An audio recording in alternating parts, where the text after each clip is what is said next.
Assalamualaikum warahmatullahi wabarakatuh.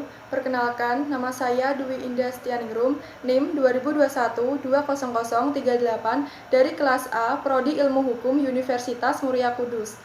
Di sini saya akan mempresentasikan jurnal yang berjudul Faktor Tindak Pidana Overstay WNA pada Kantor Imigrasi Kelas 1 TPI Surakarta. Moto hidup saya, ketika keadaan memberikanmu 1000 alasan untuk menyerah, maka tunjukkan pada semesta bahwa kamu punya 1.000.000 alasan untuk berdiri tegak di atas kegigihanmu. Di sini saya akan menyampaikan poin-poin penting, yaitu yang pertama, latar belakang, yang kedua, rumusan masalah, yang ketiga, hasil penelitian dan pembahasan, yang terakhir, kesimpulan dan saran.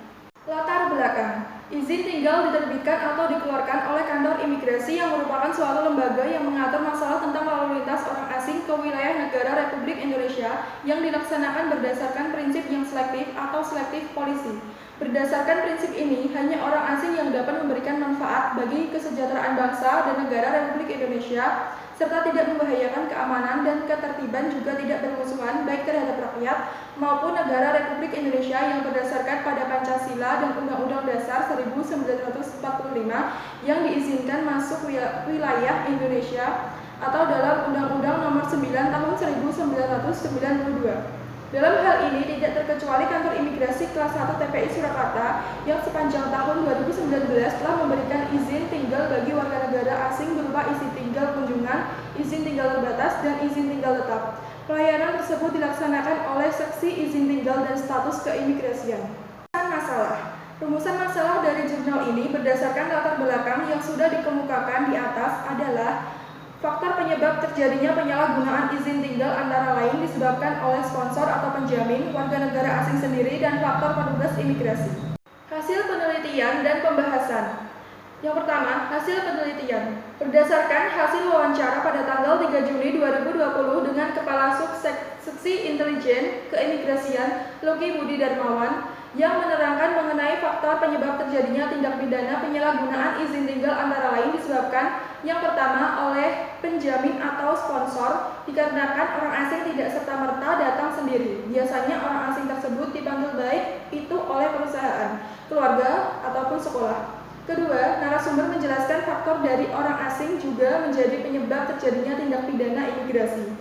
Sebenarnya orang asing yang masuk ke Indonesia sudah mengetahui peraturan yang ada namun lebih memilih untuk mengabaikan peraturan tersebut. Yang terakhir, disebabkan karena faktor petugas imigrasi.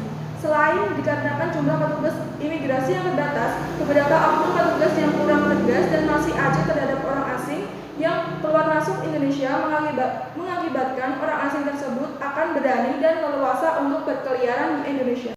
Dalam wawancara yang telah dilakukan, Bapak Lucky menjelaskan mengenai langkah pencegahan yang dilakukan oleh petugas imigrasi yaitu dengan sosialisasi langsung dan membagikan brosur di perusahaan dan sekolah. Selain itu juga melakukan sosialisasi menggunakan platform media sosial baik itu Instagram, Facebook, dan YouTube. Pengawasan orang asing yang datang ke Indonesia dilakukan melalui pengawasan data yang telah dicatat dalam sistem data yang terdaftar di imigrasi. Petugas imigrasi juga melakukan sidak atau pemeriksaan dadakan pada suatu tempat tertentu. Yang kedua, ada pembahasan. Berdasarkan dokumentasi dari wilayah kerja kantor imigrasi kelas 1 TPI Surakarta yang dimaksud dengan izin keimigrasian merupakan bukti keberadaan yang sah bagi orang asing di wilayah Indonesia. Izin keimigrasian sendiri terdiri dari 3 jenis, yaitu izin tinggal kunjungan, izin tinggal terbatas, izin tinggal tetap. Hal ini telah diatur dalam pasal 48 Undang-Undang Nomor 6 Tahun 2011 tentang keimigrasian bahwa setiap orang asing yang berada di wilayah Indonesia wajib memiliki izin tinggal. Izin tinggal kunjungan atau ITK diberikan kepada orang asing untuk tinggal dan berada di Indonesia untuk kurun waktu yang singkat. Izin tinggal kunjungan dapat diberikan kepada anak yang baru lahir dengan syarat syah dan atau ibunya pemegang izin tinggal kunjungan.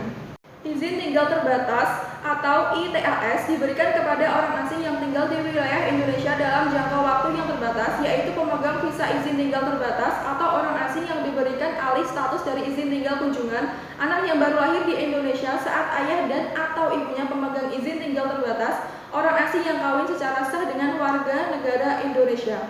Izin tinggal tetap atau ITT AP diberikan kepada orang asing untuk tinggal menetap di wilayah Indonesia, yaitu orang asing yang telah diberikan izin keimigrasian berdasarkan undang-undang, orang asing yang memiliki izin tinggal terbatas yang statusnya dialihkan menjadi izin tinggal tetap. Selanjutnya, kesimpulan. Dari penelitian yang telah dilakukan, selanjutnya dapat disajikan kesimpulan. Berbagai faktor penyebab terjadinya penyalahgunaan izin tinggal antara lain disebabkan oleh sponsor atau penjamin, warga negara asing itu sendiri, dan faktor petugas imigrasi.